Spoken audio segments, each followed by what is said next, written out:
Fala galerinha, tudo bem? Eu sou o professor Paulo Freitas, professor de Física, e estou te convidando para mais uma videoaula. Mas antes, dá um like, te inscreve no canal, nos ajude a crescer. Vem comigo para mais uma aulinha de acústica. Toca a vinheta.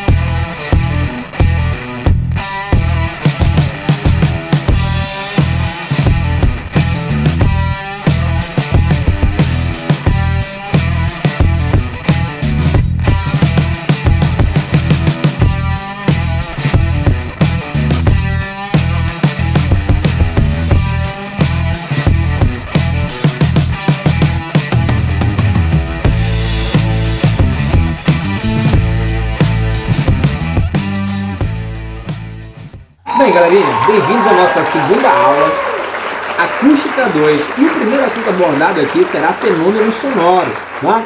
Reflexão. Observe que a acústica, como eu falei anteriormente, na aula anterior, ela trabalha com as ondas sonoras, o som se propagando no ar. É muito comum, então, quando você fala, você percebe que o som está retornando. Mas, Paulo, vem cá, de fato esse som está retornando? De fato eu posso falar que ele bate no obstáculo e volta? Claro que sim.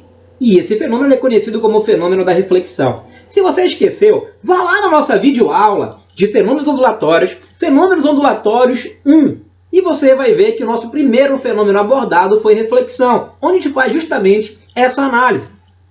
Perceba também que a reflexão sonora ela está muito presente no ar e na água. Observe só, uma pessoa nadando tranquilamente, né, numa praia, não percebe a presença de um tubarão. E o rapaz lá em cima tenta falar: "Ei, sai daí!" É óbvio que dificilmente esse cara vai ouvir, pois 99% das ondas sonoras vão refletir. Paulo, e o que acontece com esse 1%? Pode refratar? Pode refratar. Bem lembrado, caro Watson. O que é a refração? É quando uma onda muda de meio. E não esquece, nunca ocorre refração sozinha. Toda refração geralmente ocorre com uma reflexão. Persistência acústica. O que é persistência acústica? É o menor intervalo de tempo para que dois sons não se separem no cérebro. É justamente essa persistência que vai nos dar uma observação específica com relação à reflexão. Você já deve ter ouvido falar em eco e reverberação. Pois é, a persistência acústica é responsável por esses dois fenômenozinhos. Vamos lá? Como eu falei, a persistência acústica ela é responsável justamente pelo eco. Observe só, uma fonte sonora e um obstáculo. Para que haja o eco, tem que ter uma distância mínima de 17 metros. Para que o tempo de retorno dessa onda refletida seja igual ou maior do que 0,1 segundos. Com isso, você consegue ouvir o som de forma independente. Se você fala alô, vários alôs serão ouvidos por você. Essa é a característica do eco. Já a reverberação ela é muito comum em auditórios, em salas de aulas, concertos e por aí vai. Na reverberação, o tempo com que a onda refletida retorna para os seus ouvidos é inferior a 0,1 segundos, o que causa uma sensação de amontoamento, de um som se sobrepondo ao outro. Você tem uma sonoridade específica, como na imagem. Se você fala alô, observe que a entonação final ela ganha mais destaque. Alô, alô, alô, fica um lô mais forte. E isso seria a reverberação. Perceba também que existe um outro fenômenozinho devido a essa persistência acústica que é o reforço. O reforço ele é muito comum em ambientes muito pequenos. Por exemplo, você está no seu banheiro. Você já percebeu que no seu banheiro você solta os seus dotes musicais? Pois é, né? Você canta lá seu NX0, você canta lá seu Restart. É uma loucura.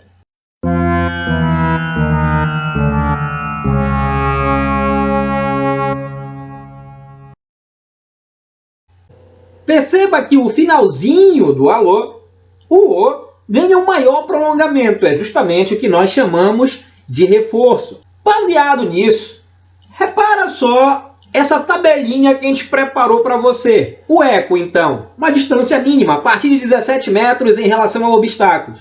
E ele ocorre com um tempo igual ou maior do que 0,1 segundo. Reverberação, a distância entre 5 e 17 metros. A onda refletida volta num tempo abaixo de 0,1 segundos. E o reforço? São distâncias bem pequenas, onde o som refletido volta praticamente no mesmo instante que o direto te atingiu. Ou seja, ali aproximadamente 0 segundos. E você ganha aquela entonação no final de cada letrinha.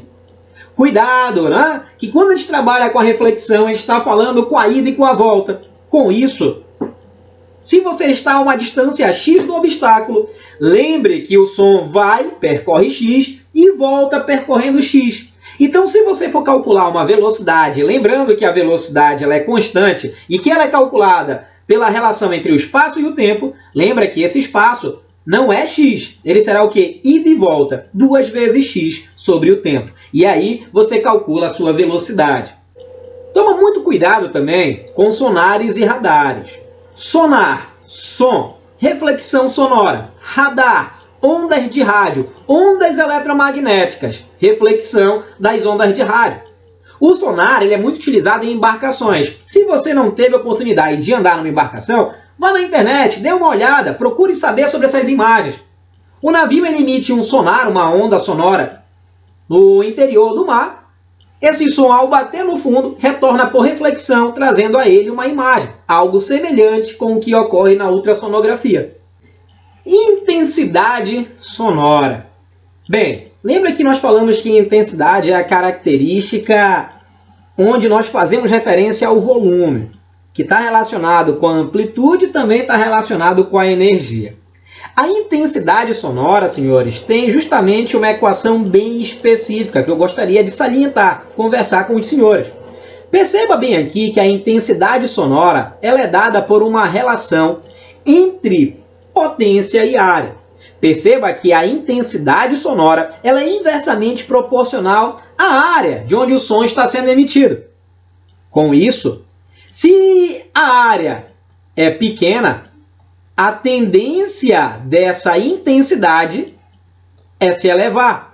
Ou seja, senhores, se a intensidade está elevando, você vai ter um volume maior. Paulo, então vem cá, quando eu vou gritar, é por isso que eu levo a minha mão à boca, como se eu estivesse fazendo uma espécie de funil para diminuir a área, aumentando assim a intensidade? Exatamente. É por isso também que a estrutura de um megafone ele é muito parecido com essa estrutura que você faz com a sua mão. Agora não esquece, lembra que intensidade e potência são grandezas diretamente proporcionais. Se você aumenta a potência, você está aumentando a intensidade. É por isso que se você já comprou um som ou pretende comprar, analise sempre a potência para atender às suas necessidades. Se você quer um som que tem um grande destaque no volume, compre um som mais potente, porque quanto maior a potência, maior vai ser o quê? A intensidade. Não esquece que se a intensidade é uma relação entre potência e área, unidade de potência, o watts, olha só, unidade de área, metros quadrados, ou seja, você tem um watts por metros quadrados. Lembrando que essa equação já foi questão do Enem. Lembra também, quem é potência? Energia pelo tempo. Logo, a gente tem uma relação interessante. Se nós substituirmos essa potência bem aqui, ó, por essa equação que você está vendo aqui ao lado de potência, observe que a equação da intensidade ganha este formato. Logo, a intensidade vai ser energia sobre área vezes o tempo. E aqui você percebe que se houver um aumento de intensidade, há um aumento de energia. São grandezas diretamente proporcionais. E aí a gente vai chegar, então, numa das relações mais importantes para o teu vestibular. Nunca esqueça, tira um print dessa tela. Um som de maior volume é uma onda sonora de maior amplitude. E vocês têm um maior transporte de energia pela onda. Ou seja, você tem um som de maior intensidade. Toma muito cuidado com essa relação, que é uma relação bem específica. Então não esqueça, de acordo com a intensidade sonora, o cálculo é uma relação entre potência e área. Lembra que a medida ela é dada em watts por metros quadrados. Mas quando nós falamos em intensidade, nós falamos também em volume.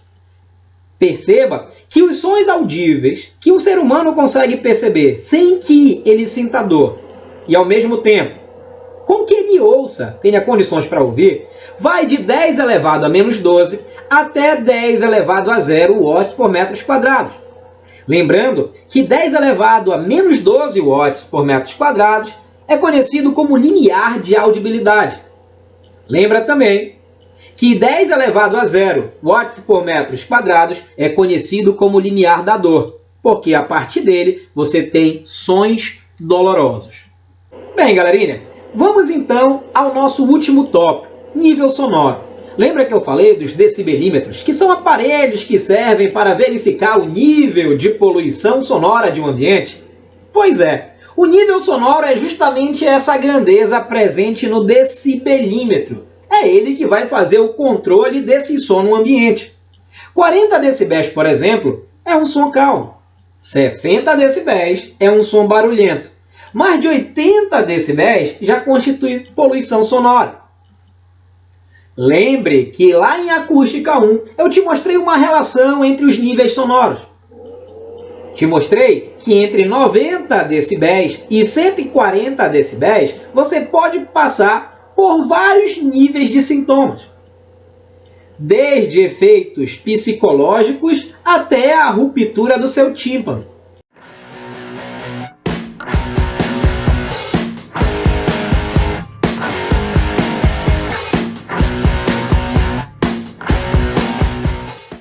O nível sonoro é calculado através de uma equaçãozinha, 10 vezes o log de I sobre I0, onde I é a intensidade do som que chega até você, e I0 é o limiar de audibilidade, aquele número que eu te falei no slide anterior, 10 elevado a menos 12 watts por metros quadrados.